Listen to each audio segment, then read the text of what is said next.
6 নম্বরে নবী সাল্লাল্লাহু আলাইহি ওয়াসাল্লাম বলছেন যে একটা ভূমিকম্প হবে পৃথিবীর পূর্ব দিকে। পৃথিবীর পূর্ব দিক মানে এই যে ভারত, পাকিস্তান, বাংলাদেশ, শ্রীলঙ্কা, ইন্দোনেশিয়া, ঠিক আছে, এই সিঙ্গাপুর, এই যে কন্টিনেন্ট, মালয়েশিয়া, এটা পৃথিবীর পূর্ব দিক। এদিকে একটা ভূমিকম্প হবে। তারপরে 7, পৃথিবীর পশ্চিমে একটা ভূমিকম্প হবে। পশ্চিম মানে বোঝেন না?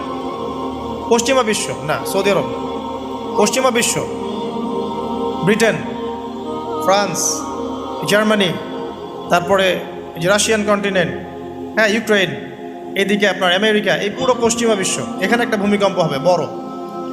এবং এগুলো এমন হবে যেগুলোতে ভূমি মাটিতে ধসে যাবে, মাটিতে ডুবে যাবে। ভূমিকম্প না, ভূমিধস। 8, পৃথিবীর মাঝখানে মধ্যপ্রাচ্যে একটা ভূমিকম্প হবে, যেখানে আমাদের সো কল্ড আমিরুল মুমিনিনরা থাকে, যারা আমেরিকা